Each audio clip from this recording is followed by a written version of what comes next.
नमस्कार दोस्तों। बिल्कुल निशुल्क पशु परिचर की हम तैयारी कर रहे हैं यूट्यूब के माध्यम से।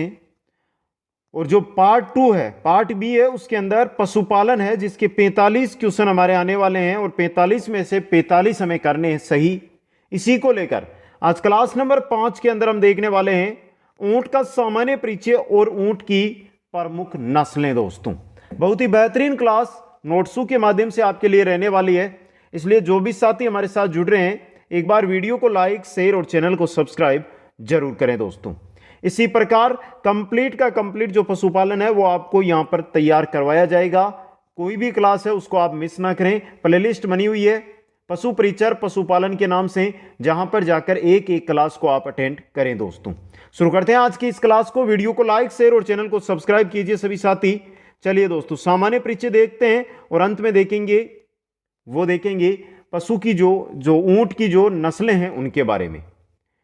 ऊंट की त्वचा पर बारीक बालों की परत होती है जो कि ऊष्मा कुचालक का कार्य करती है। ऊष्मा कुचालक क्यों? ऊंट कहां पर पाए जाते हैं? रेगिस्तानी इलाकों में। गर्मी कितनी होती है? बहुत तेज होती है। इस वजह से दोस्तों ऊंट की त्वचा मोटी होने के कारण पसीने द्वारा पानी की हानि कम होती है। ऊंट की त्वचा बहुत ही मोटी होती है। मोटी होगी तो पसीने के रूप में पानी कम निकलेगा बाहर, और रेगिस्तानों में आपको पता है पानी कितना मुश्किल है।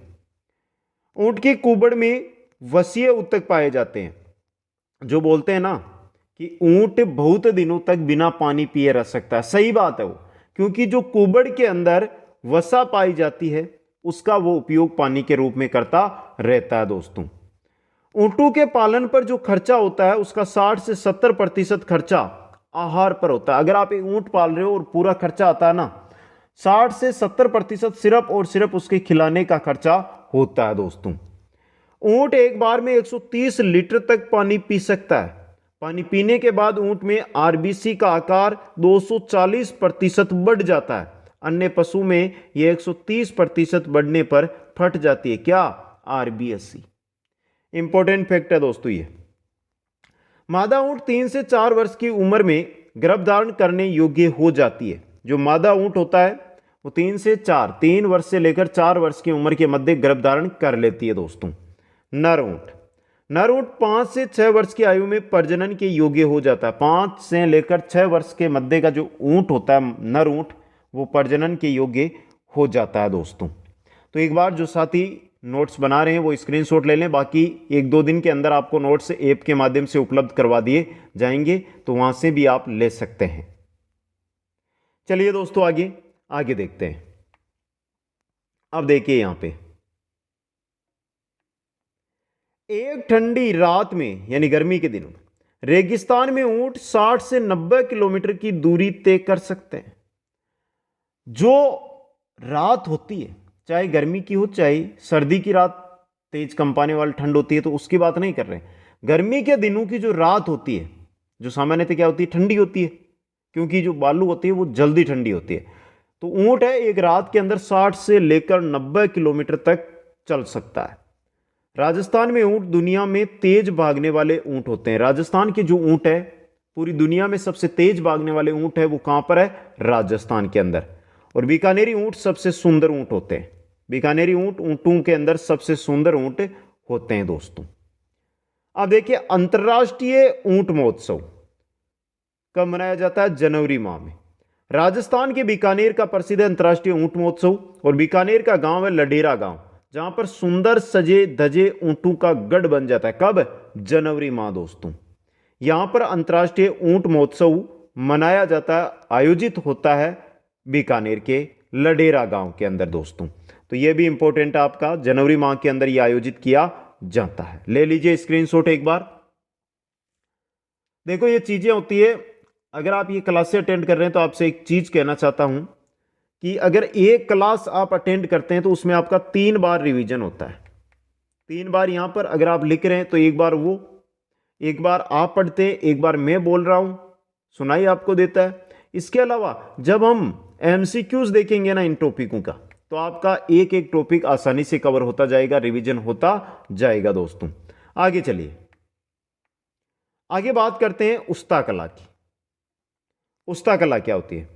राजस्थान के बीकानेर में ऊंट की खाल पर की जाने वाली स्वर्ण मीनाकारी, सोने की मीनाकारी और मुनवत के कार्य को उस्ता कला कहा जाता है। सजे धजे ऊंट, सोने की मीनाकारी ऊंट की खाल पर की जाती है, उसी को उस्ता कला कहा जाता है। ऊंट के गले का जो आभूषण होता है उसको गोरबंद कहते हैं। गोरबंद एक गीत भी है दोस्तों।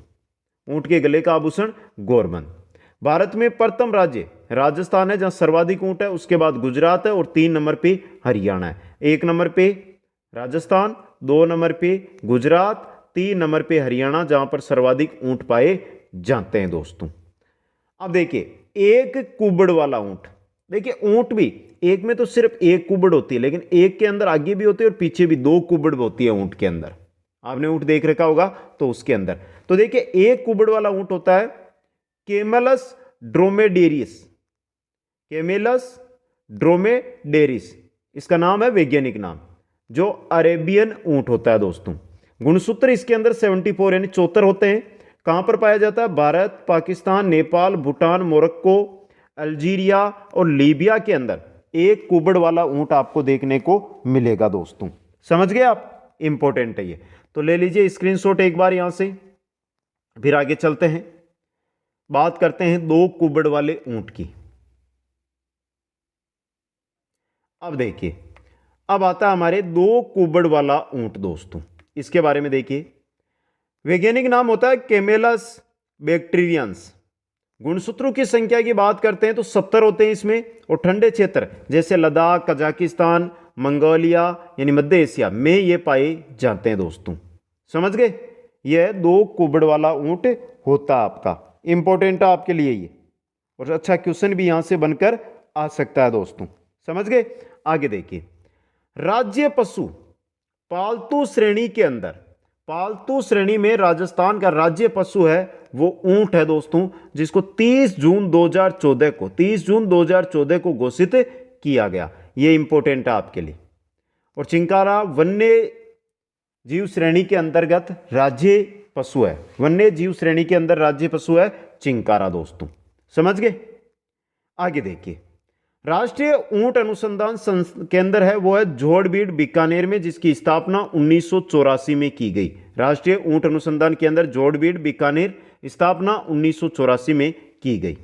ऊंट विकास बोर्ड कहां पर है? जोधपुर में। ऊंट विकास बोर्ड कहां पर है? जोधपुर के अंदर। ऊंटनी के दूध में पाया जाने वाला तत्व है, ऊंटनी का जो दूध होता है उसमें क्या पाया जाता है? लाइसोजाइम, इंसुलिन व विटामिन सी। फैक्ट है, इंपॉर्टेंट है, अभी बता रहा हूं, इंपॉर्टेंट है आपके लिए। स्टार डबल बना लो चाहे इस पर। बाहर ढोने वाला ऊंट कहलाता है लद्दू ऊंट। बाहर ढोने वाला जो ऊंट होता है वो लद्दू ऊंट कहलाता है। क्या कहलाता है? लद्दू ऊंट कहलाता है दोस्तों। तो ले लीजिए एक बार इसका स्क्रीनशॉट, फिर आगे चलते हैं और आगे देखते हैं। एक एक जानकारी आपके लिए इंपॉर्टेंट रहेगी, हर एक जानकारी बेहतरीन जानकारी दोस्तों। समझ गए? चलो आगे चलते हैं दोस्तों। तो यहां पर हमने बाहर ढोने वाला ऊंट देखा। अब सवारी जो बैठने वाला या सवारी ऊंट होता है उसको क्या कहते हैं? सवारी ऊंट ही कहते हैं दोस्तों। समझ गए? प्रजनन ऊंट पालक जाति, प्रजनन ऊंट पालक जाति होती है वो रायका या रेबारी है। ऊंटों का देवता कौन है? पाबूजी महाराज है, लोक देवता पाबूजी है। ऊंटों की देवी लोक देवी अंता देवी, जिनका मंदिर कहां पर है? बारा के अंदर। ऊंट को रेगिस्तान का जाज बोलते हैं या कहते हैं दोस्तों। ऊंट बीमार होने पर पाबूजी की फड़ का वाचन किया जाता है। पाबूजी का फड़ का वाचन ऊंट बीमार होने पर किया जाता है दोस्तों। यह भी आपके लिए इंपॉर्टेंट है। राजस्थान में ऊंट लाने का श्रेय किसको जाता है? पाबूजी महाराज को। लेकिन भारत में ऊंट लाने का श्रेय जाता है मोहम्मद बिन कासिम को। भारत में ऊंट कौन लेकर आया था? मोहम्मद बिन कासिम भारत के अंदर ऊंट लेकर आया था दोस्तों। एक एक फैक्ट, इंपॉर्टेंट फैक्ट आपके लिए रहेंगे दोस्तों। आगे चलिए, विश्व में सबसे ज्यादा ऊंट कहां पर है? ऑस्ट्रेलिया में। विश्व में सबसे ज्यादा ऊंट की अगर आप बात करते हैं तो वो कहां पर है? ऑस्ट्रेलिया के अंदर है दोस्तों। समझ गए? आगे देखिए, भारत का ऊंटों के दृष्टि से अगर हम देखें तो कौन सा स्थान है? 9वां स्थान। कौन सा स्थान है भारत का? 9वां स्थान है दोस्तों। तो ले लीजिए एक बार इसका स्क्रीनशॉट, और यहां पर जो आए ना सभी के लिए स्टार बना लेना, सभी आपके लिए इंपॉर्टेंट रहेंगे दोस्तों। हर एक चीज आपके लिए क्या है, इंपॉर्टेंट है यहां पे। आगे चलिए दोस्तों, आगे चलते हैं और आगे देखते हैं एक एक चीज, इंपॉर्टेंट चीज। अब बात करते हैं ऊंट के जीवन काल की। जीवन काल होता है 40 वर्ष। उम्र कितनी होती है ऊंट की? 40 वर्ष इसकी ऊंट की उम्र होती है दोस्तों। आगे देखिए, ऊंट वध रोग अधिनियम दिसंबर 2014 से प्रभावी है। ऊंट वध रोग अधिनियम दिसंबर 2014 से प्रभावी है दोस्तों। समझ गए?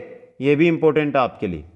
आगे देखिए, ऊंट में स्थायी दांत 34 होते हैं। ऊंट के अंदर कुल दांत कितने होते हैं? 34 दांत होते हैं दोस्तों। अब देखिए, कृतन दांत ऊपरी जबड़ा में 2 होते हैं और निचले जबड़े में 6 होते हैं। किल दांत ऊपरी जबड़ा और निचले जबड़े में 1-1 होते हैं। वोल्प दांत ऊपरी जबड़े और निचले जबड़े में 1-1 होते हैं। अग्र चवर्ण दांत ऊपरी जबड़े में 6 होते हैं और निचले जबड़े में 4 होते हैं। और चवर्ण दांत ऊपरी और निचले दोनों के अंदर 6-6 दांत होते हैं दोस्तों। समझ गए आप? यहां पे इंपॉर्टेंट आपके लिए यह सामान्य जानकारी आपके सामने मैंने रख दी ऊंट की, और सामान्य जानकारी बहुत इंपॉर्टेंट रहती है, क्वेश्चन भी बनेगा यहां से। अब चलते हैं एक बार जो भारत के अंदर पाई जाने वाली नस्लें हैं ऊंटों की, वो सभी आपकी स्क्रीन पे लेकर आ जाता हूं मैं।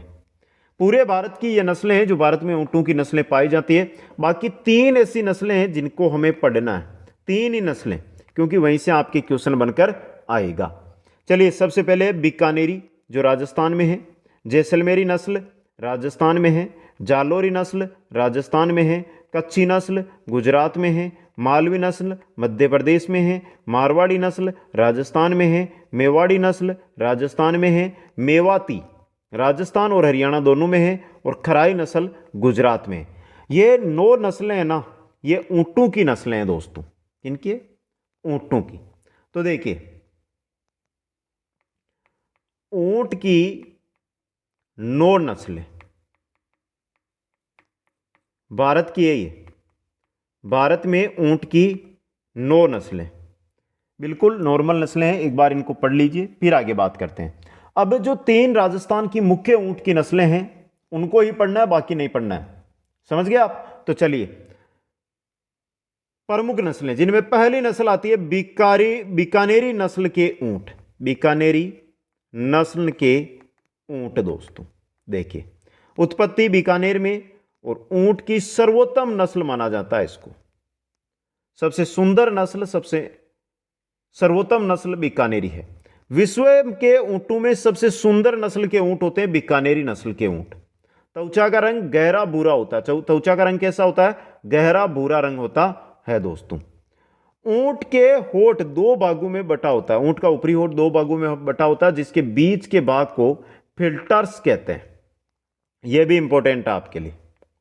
सिर गुंबदनुमा होता है इनका। और बीकानेरी ऊंट में आंखों के ऊपर धसाव गड्ढे पाए जाते हैं, जिन्हें स्टोप कहते हैं। यह भी इंपॉर्टेंट है आपके लिए।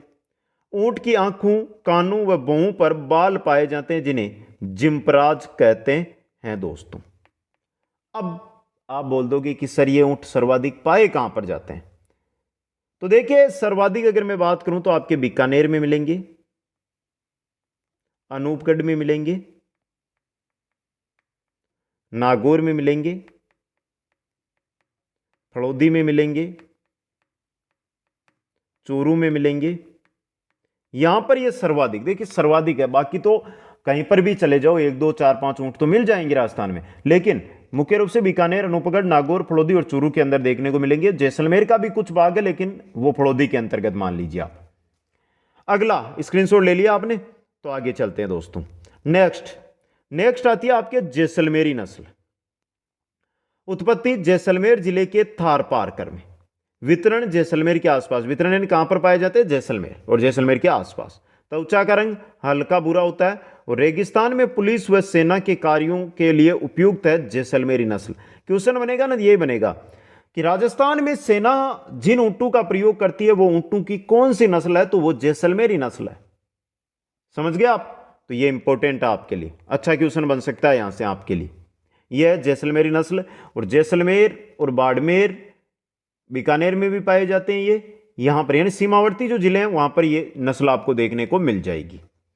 तीसरी जो नस्ल है जिसके बारे में हमें पढ़ना है वो है मेवाड़ी नस्ल, जिसकी उत्पत्ति पंजाब में हुई है। वितरण क्षेत्र अरावली पर्वतमाला के आसपास, अरावली जो पर्वतमाला है उसके आसपास।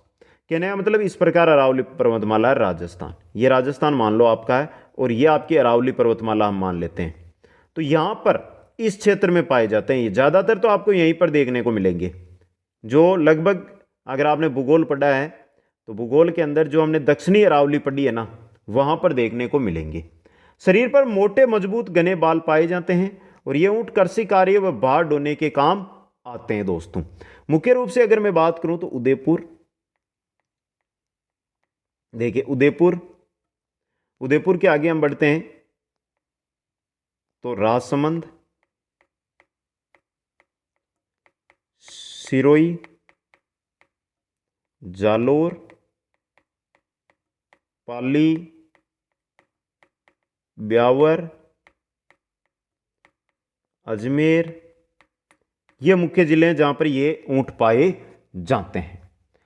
तो ये थी आज की क्लास जिसमें ऊंट की सामान्य जानकारी और ऊंट की प्रमुख नस्लें, बाकी 9 नस्लें आपको बता दी मैंने कौन सी नस्ल कहां पर है, और जो राजस्थान की 3 मुख्य नस्लें हैं वो भी आपको मैंने बता दिया है। अब देखिए, मैं ये चाहता हूं आप कमेंट करके बता दें कि आपको क्लास कैसी लगी। अगर पसंद आई है तो हाथ जोड़ के निवेदन है, वीडियो को लाइक जरूर कर दें, शेयर कर दें 5 मित्रों, 10 मित्रों, 15 मित्रों, 20 मित्रों, जितने के पास। और जो नए साथी जो पशु परीक्षण की तैयारी कर रहे हैं वो चैनल को सब्सक्राइब जरूर कर लें। आप सभी साथियों को बहुत बहुत धन्यवाद। जय हिंद, जय भारत।